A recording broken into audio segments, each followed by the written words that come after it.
ఆంధ్రప్రదేశ్లో ఉన్నటువంటి వైద్య కళాశాలలను ప్రభుత్వ ప్రైవేటు భాగస్వామ్య విధానంలో అంటే పీపీపీ విధానంలో నిర్మించాలని ఆంధ్రప్రదేశ్ ప్రభుత్వం నిర్ణయం తీసుకుంది. దీన్ని వైఎస్ఆర్ కాంగ్రెస్ పార్టీ అధినేత జగన్మోహన్ రెడ్డి వ్యతిరేకిస్తూ ఉన్నారు. కారణం ఏంటంటే ఆంధ్రప్రదేశ్ ప్రభుత్వం తీసుకున్నటువంటి ఈ నిర్ణయం ద్వారా ఆంధ్రప్రదేశ్లో ఉన్నటువంటి సామాన్యులకి వైద్య సేవలు దూరం అవుతాయని, అలాగే వైద్య కళాశాలలను ప్రైవేటీకరణ చేసి ప్రైవేటీ వ్యక్తులకి ఇప్పుడు ఆంధ్రప్రదేశ్ ప్రభుత్వం దోచిపెడుతోంది అంటూ జగన్మోహన్ రెడ్డి ఆరోపణలు చేస్తూ ఉన్నారు. అయితే ఈ అంశంలో మేము జోక్యం చేసుకోలేము అంటూ ఇప్పుడు ఆంధ్రప్రదేశ్ హైకోర్టు అయితే ఈ అంశం మీద ఒక స్పష్టతనిచ్చింది. దాంతోపాటుగా టెండర్ల విషయంలో మేము స్టే ఇవ్వలేము, అయినా ఆంధ్రప్రదేశ్లో ఉన్నటువంటి వైద్య కళాశాలలను పీపీపీ విధానంలో నిర్మిస్తే తప్పే ఉంది అంటూ ఆంధ్రప్రదేశ్ హైకోర్టు స్పందించినటువంటి నేపథ్యంలో అసలు ఈ పీపీపీ విధానం ద్వారా ఆంధ్రప్రదేశ్ ప్రభుత్వానికి కానీ ఆంధ్రప్రదేశ్లో ఉన్నటువంటి సామాన్యులకు కానీ ఎటువంటి అంటే ఈ వైద్య కళాశాలల ద్వారా ఎటువంటి సదుపాయాలు అందేటువంటి అవకాశం ఉంది, ఈ పీపీపీ విధానాన్ని మనం ఎలా చూడాలి అనే అంశం మీద మనం పూర్తి స్థాయిలో విశ్లేషణ చేసుకుందాం. ప్రస్తుతం మనతో పాటున్నారు ప్రముఖ రాజకీయ విశ్లేషకులు లింగంనేని శివరాం ప్రసాద్ గారు. వారితో మాట్లాడదాం. సార్ నమస్తే. నమస్తే సార్, ఆంధ్రప్రదేశ్లో వైద్య కళాశాలలను పీపీపీ విధానంలో నిర్మించాలి అని ఇప్పుడు ఆంధ్రప్రదేశ్ ప్రభుత్వం నిర్ణయం తీసుకుంది. ఆ రకంగా ఇప్పుడు టెండర్లకు కూడా వాళ్ళు పిలుపునిచ్చారు. అయితే దీన్ని వైకాపా అధినేత జగన్మోహన్ రెడ్డి వ్యతిరేకిస్తూ ఉన్నారు. దీని మీద ధర్నాలు నిరసనలు చేసేందుకు ఆయన ప్రయత్నం చేస్తున్నారు. అందులో భాగంగానే ఈరోజు నర్సీపట్నంలో కూడా ఆయన ఒక ధర్నా చేసేందుకు పిలుపునిచ్చారు. ఏంటి అసలు పీపీపీ విధానం ద్వారా ఆంధ్రప్రదేశ్లో ఉన్నటువంటి వైద్య కళాశాలల పరిస్థితి ఏ రకంగా మారబోతోంది? ఈ పీపీపీ విధానం లాభదాయకమా కాదా అంటే ఏం చెప్తారు? అంటే పీపీపీ అంటే పబ్లిక్ ప్రైవేట్ పార్ట్నర్షిప్. అంటే ప్రైవేట్ వాళ్ళు ప్రభుత్వం కలిపి ఒక భాగస్వామ్యంతో నిర్మాణం చేయటం. దాంట్లో ప్రభుత్వానికి సంబంధించి ఏంటంటే ల్యాండు ఇటువంటి ఇన్ఫ్రాస్ట్రక్చర్ ఇస్తారు, మిగిలిన అవన్నీ వాళ్ళు నిర్మిస్తారు ప్రైవేట్ వాళ్ళు. 33 సంవత్సరాల వరకు వాళ్ళకి మెయింటెనెన్స్ అది చేసుకున్న తర్వాత అది ప్రభుత్వ పరం అవుతుంది. ఓకే. అదేవిధంగా ఈ మధ్యన ఆంధ్రప్రదేశ్ సంబంధించి జేగురుపాడు విద్యుత్ ప్లాంట్ అదే 33 సంవత్సరాలు పూర్తయింది, అది ప్రభుత్వానికి చెందింది, అది మళ్ళీ వాళ్ళకి అప్పచెప్పేశారు. అవును. ఇట్లా అనేక విధానాల ద్వారా పీపీపీ అనేది ఇవాళ ప్రపంచంలోనే ఎక్కడా కూడా ఏ విధమైన డెవలప్మెంట్ యాక్టివిటీస్ జరిగినా సరే పీపీపీ విధానంలోనే జరుగుతున్నాయి. ఎక్కడ చూసినా ఇది ఒక సక్సెస్ఫుల్ లైన్ ఆఫ్ ఫార్ములా. ఎక్కడ చూసినా సరే మీరు ఇంతకుముందు మీరు హైటెక్ సిటీ తీసుకోండి హైదరాబాద్లో, అది కూడా ఒక ప్రాజెక్ట్ ద్వారా ఒక దీన్ని ఏర్పాటు చేసి దాని ద్వారా అది ఏర్పాటు చేసిన తర్వాత మళ్ళా దాని మీద వచ్చే ఆదాయంతోనే అప్పు కట్టారు. అట్లా అనేక చోట్ల ఈ విధంగా జరుగుతున్నాయి. మీరు చూస్తే ఇప్పుడు నేషనల్ హైవేస్ కానీ పెద్ద పెద్ద ప్రాజెక్ట్స్ కానీ ఇవన్నీ ఇప్పుడు ఇవాళ మనం ఇప్పుడు పోలవరం లాంటి ఇవి కూడా అంటే కొన్ని డెవలప్మెంట్ ఇవన్నీ కూడా ఇరిగేషన్ ప్రాజెక్ట్స్ ఇటువంటివి కూడా బ్యాంకుల నుంచి అప్పు తీసుకున్న తర్వాత మళ్ళీ తిరిగి కడుతున్నారు. అవును. ఇవన్నీ ఈ విధంగా జరుగుతున్నప్పుడు ఇవాళ అదేదో తప్పు అన్నట్టు పబ్లిక్ ప్రైవేట్ పార్ట్నర్షిప్ అంటే అదేదో పనికిరాని దానికి మళ్ళీ అది మాట్లాడటం సరైంది కాదు. ఎందుకంటే అది సక్సెస్ఫుల్ మోడ్ ఆఫ్ ప్రాక్టీస్. అది అంటే ప్రభుత్వ సంస్థల్ని పీపీపీ విధానం ద్వారా ప్రైవేటు వ్యక్తులకు దోచిపెడుతున్నారు ఇప్పుడు ఆంధ్రప్రదేశ్ ప్రభుత్వం అంటూ కూడా జగన్మోహన్ రెడ్డి ఆరోపణలు చేస్తున్నారు. దాన్ని ఎలా చూడాలి? కరెక్ట్, ఎలా దోచిపెడతారు? ఇప్పుడు ప్రభుత్వం భూమి ఇస్తుంది, ప్రైవేట్ వ్యక్తులు నిర్మిస్తారు. ఒకవేళ ప్రభుత్వం నిర్మించాలన్నా సరే అప్పు తెచ్చుకోవాల్సిందే కదా. అవును. ప్రభుత్వం దగ్గరే డబ్బులు లేవు. ఏ ప్రభుత్వం నిర్మించాల్సిన వచ్చినా సరే బ్యాంకు నుంచో లేకపోతే వేరే ఫైనాన్స్ ఇన్స్టిట్యూషన్ నుంచి మీరు తీసుకోవాల్సిందే, అప్పు తీసుకుని కట్టాల్సిందే. కట్టిన తర్వాత ప్రభుత్వం వచ్చేటప్పటికి ఏ విధంగా వ్యాపారం చేస్తుంది, ప్రభుత్వం ఏ విధంగా రీపేమెంట్ చేస్తుంది తిరిగి? అంటే ఆంధ్రప్రదేశ్లో ఉన్నటువంటి కూటమి ప్రభుత్వం ఇప్పుడు ప్రజలకి సంక్షేమాన్ని అందించేందుకు కొన్ని కోట్ల రూపాయలు ఖర్చు పెడుతోంది. మరి సామాన్యులకి విద్య కోసం వైద్యం కోసం ఆ మాత్రం ఖర్చు పెట్టదా అంటూ కూడా వైకాపా నేతలు దాన్ని ప్రశ్నిస్తున్నారు. ఇప్పుడు సామాన్యులకి విద్య ఏ విధంగా దూరం అవుతుంది? ఇప్పుడు 17 మెడికల్ కాలేజీలు ఇచ్చారు సెంట్రల్ గవర్నమెంట్. ఏంటంటే జిల్లాకు ఒక మెడికల్ కాలేజ్ అనే దీంతో 17 మెడికల్ కాలేజీలు ఇచ్చారు. ఆ ఇచ్చిన దాంట్లో కొన్ని కడతం మొదలెట్టారు. దాదాపు 5 మెడికల్ కాలేజీలు కట్టిన వాటిల్లో, నిర్మాణం చేసిన వాటిల్లో నాబార్డు నిధులు, సెంట్రల్ గవర్నమెంట్ ఫండ్స్ తప్ప స్టేట్ గవర్నమెంట్ ఖర్చు పెట్టింది, స్టేట్ గవర్నమెంట్ ఇచ్చిన నిధులు 212 కోట్లు తప్ప మిగిలింది ఏమీ లేదు. అంటే ఈ మొత్తంలో కూడా నాబార్డు నుంచి తీసుకొచ్చిన అప్పు, అలాగే సెంట్రల్ గవర్నమెంట్ ఇచ్చిన గ్రాంట్లు, ఇవే తప్ప స్టేట్ గవర్నమెంట్కి సంబంధించి ఏమీ ఏది కేవలం వాళ్ళు ఖర్చు పెట్టింది 212 కోట్లు. ఓకే. అయితే రేపు దాంట్లో కూడా మొత్తం పూర్తి అయిందంటే అన్నీ పూర్తి అవ్వాలా.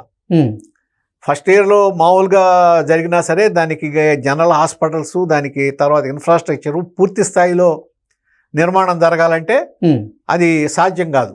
అందుకనే 800 సీట్లు వచ్చినాయని చెప్పి జగన్మోహన్ రెడ్డి గారు చెప్పినా సరే నేషనల్ మెడికల్ కౌన్సిల్ కొన్నిటిని క్యాన్సిల్ చేసింది.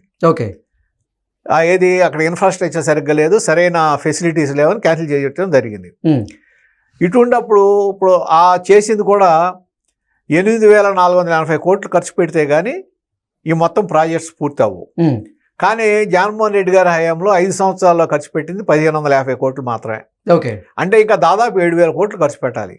అంటే ఈ 1,500 కోట్లు 5 ఏళ్ళకి ఖర్చు పెడతాం మొదలెడితే మిగిలిన 7,000 కోట్లు ఖర్చు పెట్టాలంటే ఎన్ని సంవత్సరాలు అవుతుంది? ఓ 15-20 ఏళ్ళు పడుతుంది. 15-20 ఏళ్ళ వరకు మెడికల్ కాలేజీలు, మెడికల్ సీట్లు అక్కర్లేకుండా అట్లా ఉంచేద్దామా? ఏ విధంగా దాన్ని ఇచ్చేయాలనేది ఒకటైతే, మీకు నిర్మాణానికి సంబంధించి వీళ్ళు ఇప్పుడు గవర్నమెంట్ మెడికల్ కాలేజీలు ఉన్నప్పుడు ఎన్ఆర్ఐ సీట్లు, తర్వాత దానికి ఏది మేనేజ్మెంట్ కోటా ఉండదు గవర్నమెంట్ మెడికల్ కాలేజీలో. అటువంటిప్పుడు ఏం చేయాలా? సగం సీట్లు మీరు పేదలకి దూరం చేస్తున్నారు విద్య అన్నారు కదా. అసలు పేదలకు విద్య దూరం చేసింది జగన్మోహన్ రెడ్డి గారే కదా. 107, 108 జీవో ద్వారా సెల్ఫ్ ఫైనాన్సింగ్ అనేది ఒకటి తీసుకొచ్చి అక్కడ 12 లక్షలు 15 లక్షలు చేసిన సీట్లు చేసింది ఎవరు? జగన్మోహన్ రెడ్డి గారి హయాంలో జరిగిందే కదా, అంతకుముందు జరగలేదుగా.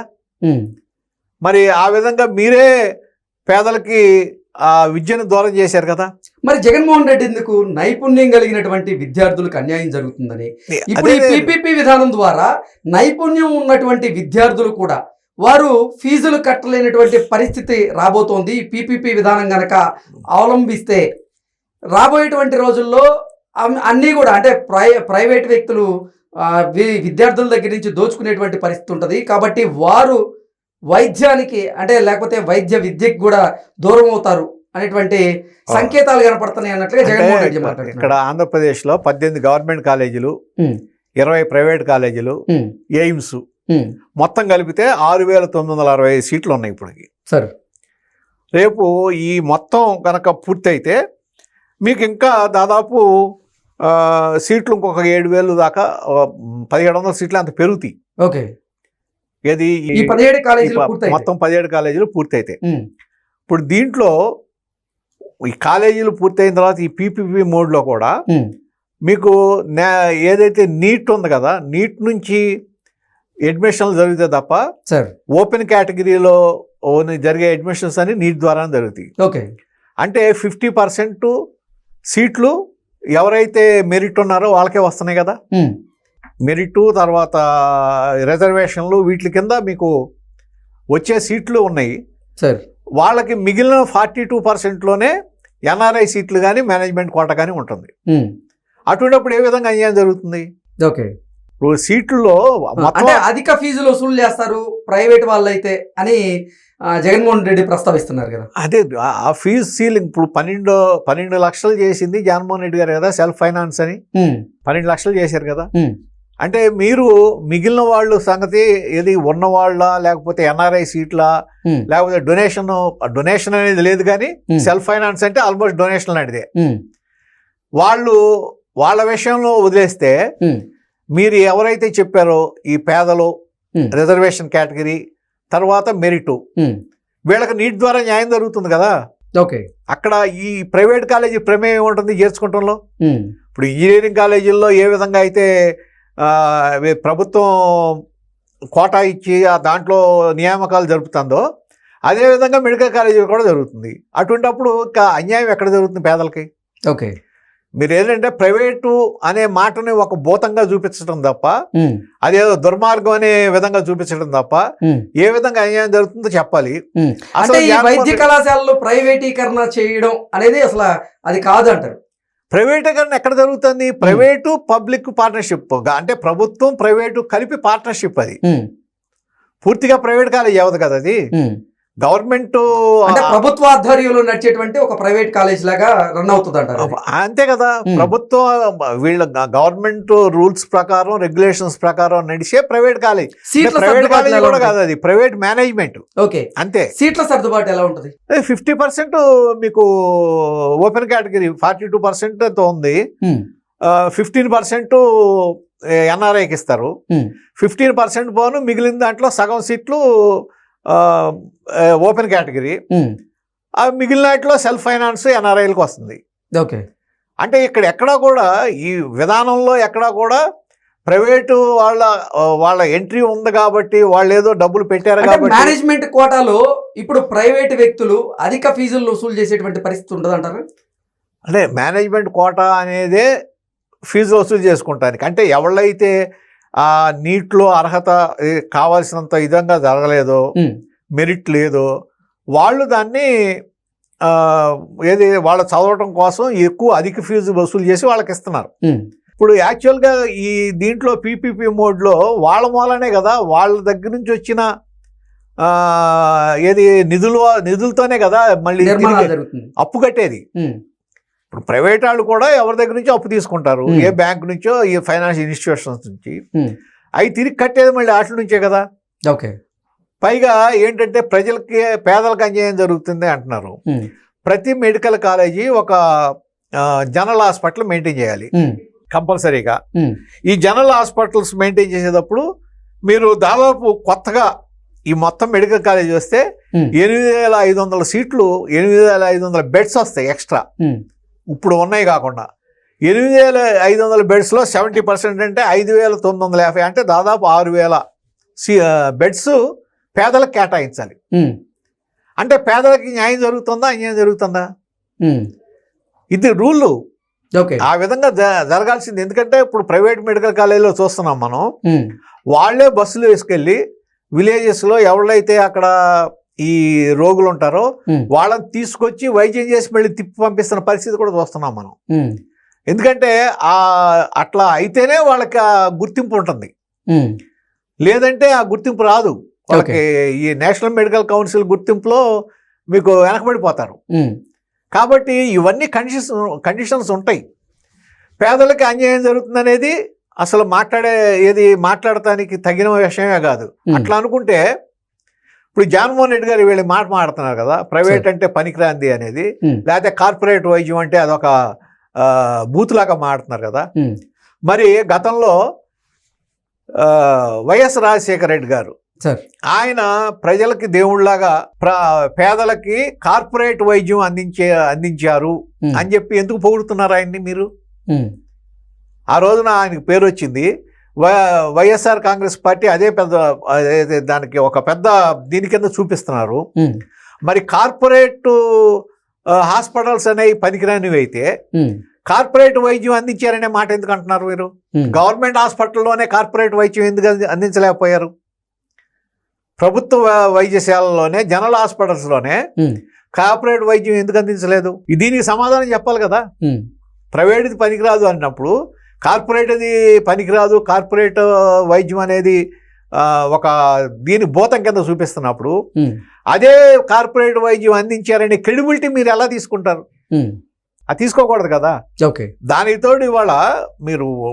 ఇవాళ ప్రభుత్వం యూనివర్సల్ హెల్త్ పాలసీ తీసుకొస్తాను. అంటే 25 లక్షల వరకు ఇన్సూరెన్స్ కుటుంబానికి, ఒక వ్యక్తికి ఇన్సూరెన్స్ ఫెసిలిటీ తీసుకొస్తున్నారు. దీని మూలాన రేపు వాళ్ళందరికీ ఆ 25 lakhs వరకు మెడికల్ ఫెసిలిటీ వస్తుందా? మంది కేంద్ర ప్రభుత్వానికి సంబంధించిన పిఎం హెల్త్ స్కీమ్ ఏదో ఉంది కదా, ఇవన్నీ కలిపి, ఈ రెండు కలిపి చేస్తున్నారు. అంటే దాంట్లోకి సంబంధించి వాళ్ళు పేదలకు అన్యాయం జరుగుతుందంటే ఎక్కడ జరుగుతుంది? వాళ్ళు దాంట్లో ఉపయోగించుకుంటారు కదా. సిఎంఆర్ఎఫ్ ఉంది కదా, తర్వాత ఈ ఈ మన ఎన్టీఆర్ ఆరోగ్య రక్ష ఉంది కదా, ఇవన్నీ పేదలకు ఉపయోగపడేగా. వైట్ కార్డ్ హోల్డర్స్ అందరికీ ఈ ఫెసిలిటీస్ ఉన్నాయి కదా. ఇంకా ఉన్నప్పుడు ఎక్కడ పేదలకి వైద్యంలో అన్యాయం జరగదు. మీరు చెప్పేది ఏంటంటే పేదలకి వైద్య విద్య అందుబాటులోకి రాదంటున్నారు. కానీ వైద్య విద్య ఎందుకు అందుబాటులోకి వస్తుందంటే ఎవళ్ళైతే నీట్కి అర్హత సాధించి నీట్లో ఇది ఉన్నారో ఆ నీటే వాళ్ళ ద్వారానే మీకు అడ్మిషన్స్ జరుగుతాయి తప్ప ప్రైవేట్ కాలేజీ డైరెక్ట్గా అడ్మిషన్ తీసుకుంటాను లేదే. ఇవాళ ఏ విధంగా అయితే అడ్మిషన్స్ జరుగుతున్నాయో ప్రభుత్వ కళాశాలలో ఎలా జరుగుతున్నాయో వాటిలో కూడా ఇప్పుడు పీపీపీ విధానంలో చేసిన వైద్య కళాశాలలో కూడా అదే విధమైన అడ్మిషన్లు జరుగుతాయి కదా. అటువంటిప్పుడు పేదలకు ఎక్కడ అన్యాయం జరుగుతుంది, లేకపోతే మెరిట్కి ఎక్కడ అన్యాయం జరుగుతుంది?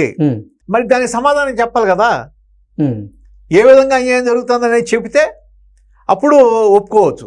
సార్, వైఎస్ఆర్ కాంగ్రెస్ పార్టీ ప్రభుత్వ హయాంలో రాష్ట్రానికి 17 మెడికల్ కాలేజీలు వస్తే వాటిల్లో 7కు పైగా మేము పూర్తి చేసాం, ఇంకా మిగతావి 50% పైగా పనులు పూర్తయ్యాయి అంటూ వైఎస్ఆర్ కాంగ్రెస్ పార్టీ నేతలు చెప్తూ ఉంటే, ఇప్పుడు కూటమి నేతలు మాత్రం అసలు ఈ 17 కళాశాలల్లో కేవలం 2-3 మాత్రమే పూర్తయ్యాయి, మిగతా అన్నీ కూడా అసలు మొండిగోడలు మాత్రమే ఉన్నాయంటూ వారు చెప్తూ ఉన్నారు. అసలు ఏంటి, ఎంతవరకు ఈ కళాశాలలు పూర్తయ్యాయి, ఏం జరుగుతుంది? దానికి మీకు హైకోర్టు ఇచ్చిన కామెంటే ఉంది. నిధులు ఊరికే కేటాయించామని చూపించడం కాదు, నిధులు ఖర్చు పెట్టాలి అని. కేటాయింపులు చూపించి పూర్తి చేసామంటున్నారు. నిధులు కేటాయించినంతలో అది పూర్తయినట్టు కాదు. ఊరికి కేటాయింపులు చూపిస్తున్నారు ఆన్ పేపర్, కానీ అక్కడ నిధులు అందలా. వీటిలో చెప్పినట్లో ఫుల్ ఫ్లెడ్జ్డ్గా పూర్తయింది 1-2 తప్ప మిగిలిన లేవు. మిగిలిన అన్నీ కూడా ప్రాసెస్లో ఉన్నాయి. కొన్ని అయితే పునాదుల్లోనే ఉన్నాయి, కొన్ని అయితే ఇంకా ఊరికే ఆ ల్యాండ్ వరకు ఎక్వైర్ చేసినవి ఉన్నాయి తప్ప మీకు ఇంతవరకు ఆ ఫెసిలిటీస్ లేకపోబట్టే నేషనల్ మెడికల్ కమిషన్ కొన్నిటికి మళ్ళీ ఆ అడ్మిషన్లో ఇచ్చిన వాటిని కూడా క్యాన్సిల్ చేసింది కొన్ని. ఇవాళ ఆ పరిస్థితి ఉన్నప్పుడు మరి ఇవాళ అన్నీ పూర్తయినాయని ఏ విధంగా చూపిస్తారు? చూపించండి అన్ని. 17 చోట్లకి వెళ్ళి 17 చోట్ల 17 బిల్డింగ్స్ చూపించి ఇదిగో ఇంతవరకు పూర్తి చేసాం మేము, ఇది మా హయాంలో పూర్తయినాయి, ఈ ప్రభుత్వం చేతకాని ప్రభుత్వం చేయలేకపోతుందని చూపించండి. చూపిస్తే ఒప్పుకోవచ్చు. మరి వైకాపా అధినేత జగన్మోహన్ రెడ్డి ఈ రోజు నర్సీపట్నంలో ఉన్నటువంటి మెడికల్ కళాశాలని, ఆ నిర్మాణంలో ఉన్నటువంటి కళాశాలను చూపించేందుకు అక్కడికి వెళ్తున్నాడు, అక్కడ నిరసన తెలియజేస్తున్నట్లుగా కూడా మనం చూస్తున్నాం వార్తల్ని. దాన్ని ఎలా చూడాలంటారు? ఇప్పుడు నర్సీపట్నం కళాశాల పూర్తయినట్టు ఎక్కడ ఫోటోలు రాలేదు. ఫోటోలు వచ్చినాయి, మనం పేపర్స్లో చూసాము. మొండిగోడలు ఉన్నాయి, మొండిగోడలు కనపడింది తప్ప పూర్తి అవ్వాలి. మొండిగోడల్లో మీరు వైద్య కళాశాల పెడతారా? ల్యాబ్స్ ఎక్కడి నుంచి వస్తాయి? హాస్పిటల్ ఏది? లేకపోతే ఎక్కడ వస్తుంది ఎక్విప్మెంట్? ఇవన్నీ అయ్యి ఏమీ లేకుండా బిల్డింగ్ కడతాం మొదలెట్టి అయిపోతుంది, ఇది చేయలేదు అంటే మీ హయాంలోనే మీరు ఖర్చు పెట్టింది కేవలం 1550 కోట్లు. మీరు పూర్తి చేసిన దాంట్లో కూడా అన్నీ ఏది ఫుల్ ఫ్లెడ్జ్డ్గా పూర్తయినాయి, 1-2 తప్ప మిగిలినవి లేవు. మరి ఇటువంటిప్పుడు మీరు పూర్తి చేసామని ఊరికే క్లెయిమ్ చేస్తే కాదు, ఎందుకంటే ఫ్యాక్ట్ కనపడుతుంది అక్కడ, అదేమి మనం మాయ చేయలేం కదా. కాబట్టి ఇప్పుడు ఈయన విధానంలో గనక కట్టాలంటే చాలా 15 సంవత్సరాలు మినిమం పడుతుంది. కాబట్టి ఇది ఏంటంటే తెలుగుదేశం ప్రభుత్వం, ఇప్పుడు ఈ కూటమి ప్రభుత్వం ఏంటంటే పీపీపీ విధానం అయితే 2.5 సంవత్సరాల్లో 3 సంవత్సరాల్లో పూర్తవుతుంది. కాబట్టి మెడికల్ సీట్లు అందుబాటులోకి వస్తాయి. దాదాపు ఒక 20 ఏళ్ళకి వచ్చేటప్పటికి 50,000 మంది డాక్టర్స్ దీని నుంచి బయటకు వచ్చే అవకాశం ఉంది. కాబట్టి ఇది 33 సంవత్సరాల తర్వాత మళ్ళీ అది ప్రభుత్వానికే తిరిగి వస్తుంది. కాబట్టి ఆ విధానం అమలు చేయాలనేది వీళ్ళ ఆలోచన.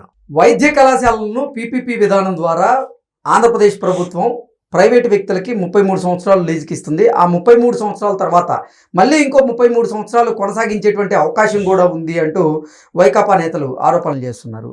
దీన్ని ఎలా చూడాలి సార్?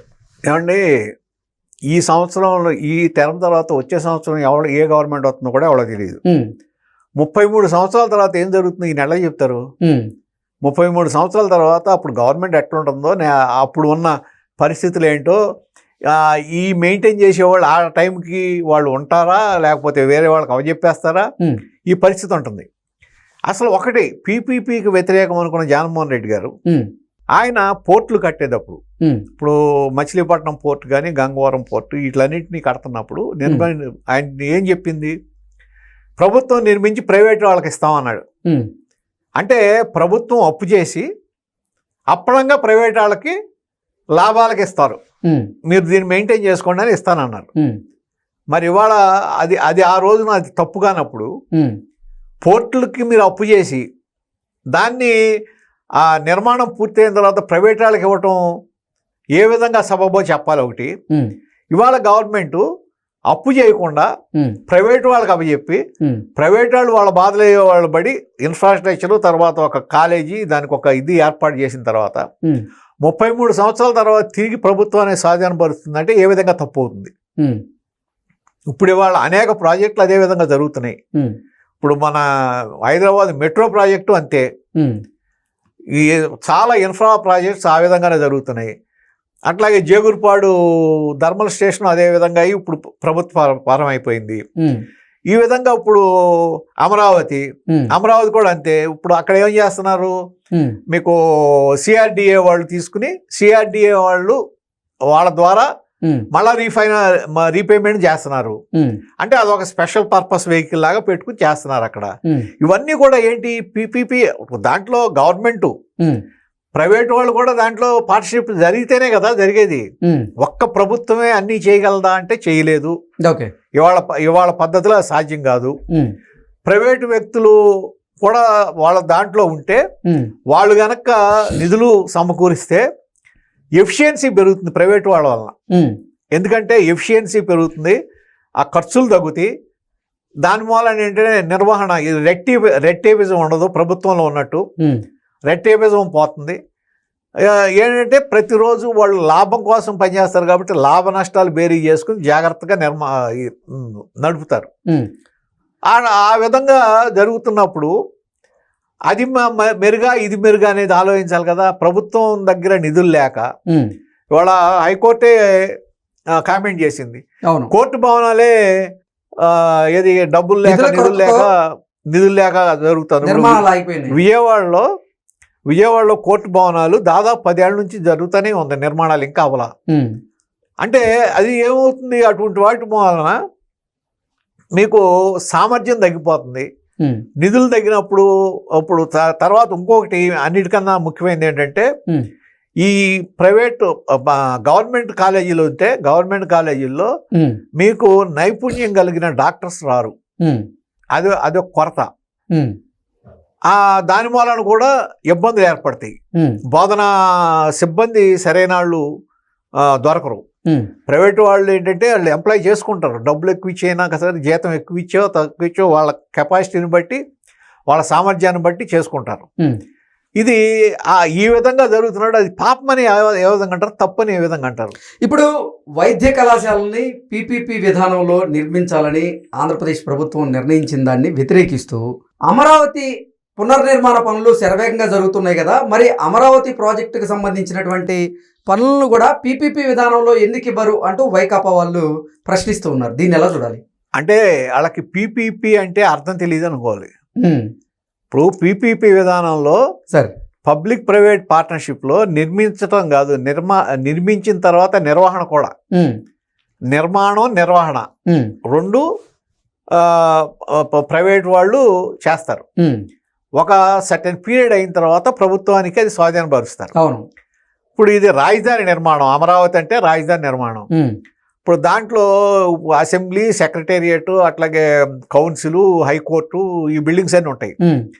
వీటిని పీపీపీ ద్వారా చేస్తే వీళ్ళ దగ్గర ఎవరి దగ్గర నుంచి వసూలు చేస్తారు? జడ్జీల దగ్గర నుంచి చేస్తారా, ఎమ్మెల్యేల దగ్గర నుంచి వసూలు చేస్తారా తిరిగి డబ్బులు? అవి లాభం ఇచ్చేవి కాదు. ఇప్పుడు రాజధానిలో నిర్మాణాలు అంటే ఈ ప్రభుత్వ నిర్మాణాలు, ప్రైవేటీ కాదు, ప్రభుత్వ నిర్మాణాలు మీకు లాభం ఇచ్చేవి కాదు. అది దాని మూలన ప్రభుత్వానికి ఖర్చే తప్ప, బడ్జెట్లో ఖర్చు పెట్టుకోవాల్సింది తప్ప తిరిగి దాని నుంచి మీకేం లాభం రాదు. అలాగని అమరావతి పనికిరాదు అంటారు మళ్ళీ. అది కాదు, మిగిలినవి ఉన్నాయి కదా. మిగిలిన ఇప్పుడు అక్కడ మెడికల్ కాలేజీలు వస్తున్నాయి, ప్రైవేట్ కాలేజీలు వస్తున్నాయి, యూనివర్సిటీలు వస్తున్నాయి, జాతీయ బ్యాంకులు వస్తున్నాయి. జాతీయ బ్యాంకులు వస్తున్నాయి. అవన్నీ వాళ్ళు ఎవరికి వాళ్ళు డెవలప్ చేసిన తర్వాత మీకు ఈ గవర్నమెంట్ ప్రభుత్వానికి ఈ రైతులు అవజెప్పిన 34,323 ఎకరాలు అట్లాగే 20,000 ఎకరాలు దాదాపు ప్రభుత్వ భూములు కలిపితే దాదాపు 54,000 ఎకరాలలో అన్నీ పోయినా సరే మిగిలిన 15,000 ఎకరాలు దాదాపు ప్రభుత్వం స్వాధీనాలు ఉంటే కనీసం దాంట్లో ఇప్పుడు రేపు డెవలప్ అయిన తర్వాత ల్యాండ్ వాల్యూ పెరిగిన తర్వాత దానికి సంబంధించిన ఆ ల్యాండ్ బ్యాంక్ని అమ్ముకుంటా ఆ అప్పు తీర్చొచ్చు అనేది ఒక ఆలోచన. ఇప్పుడు హైదరాబాద్లో చూస్తున్నాం, వాళ్ళ ఎకరం 170 కోట్లు పలికింది కదా. అక్కడ కానీ మీకు 10,000 ఎకరాలు 15,000 ఎకరాలు ఉంటే కానీ 10,000 కోట్లు వచ్చినా 10 కోట్లు వచ్చిన ఎకరానికి అమరావతిలో రేపు డెవలప్ అయిన తర్వాత ఎన్ని లక్షల కోట్లు వస్తుంది? ఎగ్జాక్ట్లీ. అంటే దాన్ని అందుకనే అమరావతి సెల్ఫ్ ఫైనాన్సింగ్ అనేది, ఎందుకంటే దానికి ల్యాండ్ బ్యాంక్ ఉంది. అమరావతికి ల్యాండ్ బ్యాంక్ ఏర్పడింది కాబట్టి సెల్ఫ్ ఫైనాన్సింగ్ అనేది అదే. రేపు దాని వాల్యూ పెరిగిన తర్వాత అదే దాని అప్పు తీర్చుకుంటుంది. ఓకే. పైగా అక్కడున్న ఈ వ్యాపార సంస్థలు కానీ వీటిలు కానీ లేకపోతే అక్కడ ఉన్న వాటి ద్వారా వచ్చే ఆదాయం, ఆ ట్యాక్స్లు అవన్నీ కూడా తిరిగి అప్పు కడతానికి రీపేమెంట్కి పనికొస్తాయి. అంతేగాని ప్రైవేట్ వాళ్ళు ఏమి ట్యాక్స్ వసూలు చేయరు కదా. ప్రభుత్వం తరఫున ట్యాక్స్లు ఎట్లా వసూలు చేస్తారు? అసలు అమరావతికిన్ను రాజధాని నిర్మాణానికిన్ను మెడికల్ కాలేజీ నిర్మాణానికి నాకు తెలిసి ఎవరైనా మెదడున్న వాళ్ళు ఎవరు ముడిపెట్టరు. ఓకే. అసలు ఏమాత్రం ఆలోచన లేనాళ్ళు ఏదో ఒకటి ఒక విమర్శ చేయాలనుకునే వాళ్ళు తప్ప. ఇప్పుడంటే జగన్మోహన్ రెడ్డి అధికారాన్ని కోల్పోయారు కాబట్టి పీపీపీ విధానాన్ని వ్యతిరేకిస్తున్నారు. కానీ జగన్మోహన్ రెడ్డి గనక మళ్ళీ అధికారంలో గనక వచ్చుంటే ఆయనే ప్రభుత్వం తరపున ఈ వైద్య కళాశాలలన్నింటినీ పూర్తి చేసి ప్రైవేట్ వ్యక్తులకి అప్పచెప్పేటువంటి ఆరోపణలు కూడా వస్తున్నాయి. డెఫినెట్ గా నేను ఇందాక దానికి ఉదాహరణ మీకు అదే చెప్పింది. ఏదైతే పోర్టుల్ని ప్రభుత్వం పూర్తి చేసి ప్రైవేట్ వాళ్ళకి లీజుకి ఇస్తామని గవర్నమెంటే చెప్పింది ఆ రోజున. నిర్వహణ మొత్తం ప్రైవేట్ వాళ్ళకి అప్పచెప్తాం, వాళ్ళకి అప్పచెప్తామని. అటువంటిప్పుడు ఇప్పుడు చూసాం కదా మనం, అదానికి అప్పచెప్పారు కదా గంగవరం పోర్టు, జగన్మోహన్ రెడ్డి గారి హయాంలోనే జరిగింది కదా. కాకినాడ పోర్టు ఎట్లా ఏ విధంగా అయింది? ఇవి ఉదాహరణలు కనపడుతున్నాయి. రేపు మీకు ఇవన్నా సరే ప్రభుత్వం అప్పు చేసి కళాశాలలు నిర్మించి దాన్ని ప్రైవేట్ వాళ్ళకి లీజుకి ఇవ్వటం కరెక్టా? ఓకే. లేకపోతే ప్రైవేట్ వాళ్ళే నిర్మించి ఒక సర్టెన్ పీరియడ్ తర్వాత ప్రభుత్వానికి అప్పచెప్పటం కరెక్టా? ఇది ప్రజలు ఆలోచించుకుంటే తెలిసిపోతుంది. ప్రభుత్వం అప్పు చేసిన తర్వాత అప్పు చేసి చేయటం అంటే ప్రజల మీద భారం పెడుతున్నారు మీరు. ఓకే. ప్రజల మీద భారం పెట్టి ఈ అప్పు తీర్చే బాధ్యత గవర్నమెంట్ తీసుకుంటుంది. అవును. తీసుకుని మీరు ఆ నిర్మాణం ఎంత అవుతుంది అనే దాంట్లో మళ్ళీ అక్కడ బేరసారాలు సాగుతాయి ప్రైవేట్ వాళ్ళకి అప్పచెప్పడంలో. ఇది సరైన పద్ధత లేకపోతే ఈ ఇప్పుడు చేస్తున్న సరైన పద్ధతి అంటే ఖచ్చితంగా పీపీపీనే సరైన పద్ధతి. దాంట్లో అసలు రెండు ఆలోచన లేదు. రెండు విమర్శలు చేస్తున్నారు. ఒకటి ఏది పేదలకు విద్య దూరం అవుతుందని, అది అవ్వదు. ఎందుకంటే నీట్ ద్వారానే అడ్మిషన్ జరుగుతాయి. 50% సీట్లు ఓపెన్ కేటగిరీలోనే వస్తాయి. ఇవాళ ఉన్నదానికన్నా ఎక్కువ సీట్లే వస్తున్నాయి. కాబట్టి పేద విద్యార్థులకి అన్యాయం జరగదు. రెండోది మీరు ఏది పేదలకు వైద్యం దూరం అంటున్నారు. పేదలకు వైద్యం దూరం జరగదు. ఎందుకంటే ఇంకా ఎక్కువ బెడ్స్ మీకు అందుబాటులోకి వస్తున్నాయి. దాంట్లో 70% పేదలకే వెళ్తాయి. పైగా ఈ ఇన్సూరెన్స్ స్కీమ్ ఉంది, ప్రభుత్వం తీసుకొస్తుంది. 25 లక్షల వరకు దాంట్లో మీకు ఉచిత వైద్యం అందుతుంది. అటువంటప్పుడు కార్పొరేట్ వైద్యం అనండి లేకపోతే ఏదన్నా అనండి, ఆ కార్పొరేట్ వైద్యం స్థాయిలో ప్రైవేట్ హాస్పిటల్స్లో కూడా అంటే ఈ పీపీపీ మోడల్లో వైద్యం అందే అవకాశం ఉంటుంది. జరుగుతున్నట్టు ఓకే. అసలు ఈ వైద్య కళాశాలలు పీపీపీ విధానం ద్వారా నిర్మిస్తే లాభదాయకమా? లాభదాయకం అంటే అది ప్రైవేట్ వ్యక్తులకు లాభదాయకమా, లేదంటే ప్రభుత్వానికి లాభదాయకమా, ప్రజలకు లాభదాయకమా అంటే ఏం చెప్తారు? అంటే లాభదాయకం అంటే ప్రైవేట్ వాళ్ళకి లాభం లేకుండా ఏ పని చేయరు ప్రైవేట్ వాళ్ళకి. ఎందుకంటే వాళ్ళే ఇప్పుడు నిధులు సేకరించుకోవాలి, దానికి వడ్డీలు కట్టుకోవాలి, అసలు కట్టుకోవాలి, ఇవన్నీ ఆ బాధ్యత వాళ్ళ మీద ఉంటుంది. ప్రభుత్వానికి ఏంటంటే బడ్జెట్ తగ్గుతుంది, మెయింటెనెన్స్ ఇది తగ్గుతుంది. ప్రజలకు వరకు వచ్చేటప్పటికి వాళ్ళు అంటే ప్రభుత్వానికి వచ్చే లాభం కూడా అంటే 33 years తర్వాత అది ప్రభుత్వానికే చెందుతాయి ఆ వైద్య కళాశాల. అంటే ఒక విధంగా చెప్పాలంటే మీకు ఫుల్ ఫ్లెడ్జ్డ్గా డెవలప్ అయిన హాస్పిటల్, ఫుల్ ఫ్లెడ్జ్డ్గా డెవలప్ అయిన ఒక కళాశాల, వైద్య కళాశాల ప్రభుత్వానికి రూపాయి ఖర్చు లేకుండా, అది కూడా వీళ్ళు ఇచ్చేది ప్రభుత్వం పెట్టేదల్లా ఒక భూమే ఇచ్చేదల్లా వీళ్ళకి దక్కుతుంది.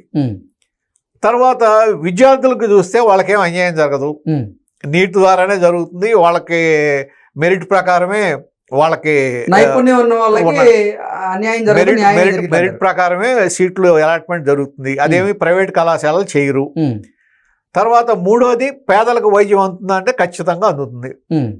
ఇప్పటికన్నా మెరుగైన వైద్యం ఇంకా దగ్గరలో వాళ్ళకి అంటే ఎక్కువ వైద్య కళాశాలలు వచ్చారు కాబట్టి ఆ గ్రామీణ ప్రాంతాల్లో వాళ్ళకి అందుబాటులో మెరుగైన వైద్యం అందే అవకాశం ఉంటుంది. ఓకే. తర్వాత వాళ్ళు ప్రైవేట్ వాళ్ళు దోపిడీ చేస్తారంటే ప్రభుత్వ అజమాయిషీ ఉంటుంది. ఏమి ఇష్టం వచ్చినట్టు ఫీజులు పెంచడానికి వీలుండదు, ఇష్టం వచ్చినట్టు చేయటానికి వీలుండదు. ఖచ్చితంగా ప్రభుత్వ గైడ్ లైన్స్లోనే నడవాలి. సో ఎక్కడ అన్యాయం జరుగుతుంది? ఇదే మాట ఇప్పుడు నేను మళ్ళీ అడుగుతున్నా జగన్మోహన్ రెడ్డి గారిని, మరి పీపీపీ తప్పు అయితే మీరు ఈ వీటిలన్నింటినీ నిర్మించి పోర్టులను నిర్మించి ప్రైవేట్ వాళ్ళకి అప్పచెప్తామని ఎట్ట చెప్పారు? ప్రైవేట్ వాళ్ళకి ఫుల్ ఫ్లెడ్జ్డ్గా ఎలా అప్పచెప్తారు? ప్రభుత్వం నిర్మించి ప్రైవేట్ వాళ్ళకి ఎందుకు అప్పచెప్పాలి? అంటే ప్రభుత్వం నిర్వహణ చేయలేదనేగా మీ ఉద్దేశం? మరి ప్రభుత్వం పోర్టులో నిర్వహణ చేయలేనప్పుడు ప్రభుత్వం వైద్య కళాశాలను ఎట్లా నిర్వహణ చేయగలదు? ఆయన ఉద్దేశం అంటే ఇక్కడ సెల్ఫ్ కాంట్రడిక్టరీ కదా. ఆయన ఏదైతే ఆలోచన ఉంటుందో ఆలోచనకి దీనికి సంబంధం ఉంటలా. ఓకే.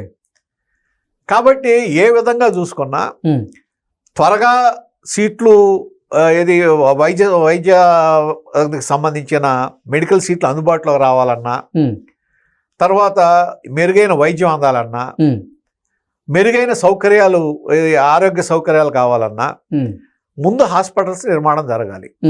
ప్రభుత్వం నిర్మాణం మొదలెడితే అది చాలా కాలం సాగే అవకాశం ఉంది కాబట్టి పీపీపీ మోడల్లో చేస్తే మంచిది.